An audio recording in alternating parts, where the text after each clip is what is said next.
দর্শক সপ্তাহকে শুভেচ্ছা। বরগুনা জেলা পরিষদের ডাক বাংলার দ্বিতীয় তলা থেকে মা ও সন্তানের মরদেহ উদ্ধারের যে পূর্ব মুহূর্তের যে সিসিটিভি ফুটেজ সেটি আমরা আসলে সংগ্রহ করেছি। সেই সিসিটিভি ফুটেজ আপনাদের দেখানোর চেষ্টা করছি। আপনারা দেখুন যে সিসি ফুটেজ মা এবং মেয়েরা কীভাবে ছিল এবং সেখানে কি করছিল সেটি সামান্য সিসি ফুটেজের সংগ্রহ করে আমরা আপনাদের সামনে তুলে ধরলাম। আপনারা এই ঘটনায় কিন্তু বরগুনায় ব্যাপক চাঞ্চল্যের সৃষ্টি হয়েছে।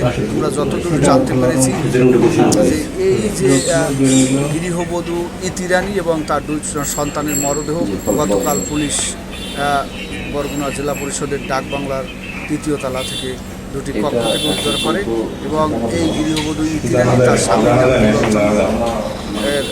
বিশেষ তিনি কিন্তু আসলে টেইলারি কাজ করে এবং এই ইতি রানী এই ডাক বাংলায় পরিচ্ছন্নতা কর্মীর কাজ করে গত 2 মাস আগে এমনটি কিন্তু আমরা জানতে পেরেছি।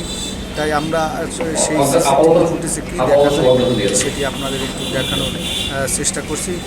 চলুন দেখে আসি আসলে সিসিটিভি ফুটেজে তিনি ডাক বাংলায় আসাকালীন সময় আসলে সিসিটিভি ফুটেজ থেকে আসলে কী দেখা যায় আমরা সেটি আপনাদের একটু দেখানোর চেষ্টা করছি। দর্শক এই ছিল। দর্শক আপনাদের আবারও জানিয়ে রাখি, বরগুনায় মা ও 2 সন্তানের মরদেহ উদ্ধারকে কেন্দ্র করে চাঞ্চল্যের সৃষ্টি হয়েছে।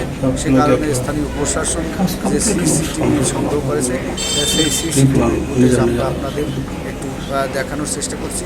এই যে বিল্ডিংটি দেখতে পাচ্ছেন এটি 3য় তলা এবং বরগুনা শহরের একেবারেই উপকণ্ঠে আবুল হোসেন ঈদগাহ সংলগ্ন যে জেলা পরিষদের ডাক বাংলা সেই 4র্থ তলা বিশিষ্ট ডাক বাংলার 3য় তলার খাগদন 3 এবং খাগদন 4 এই দুটি কক্ষ থেকে 3 জনের মা ও 2 শিশু সন্তানের মরদেহ উদ্ধার করে পুলিশ মর্গে পাঠায়। এমনটি দর্শক।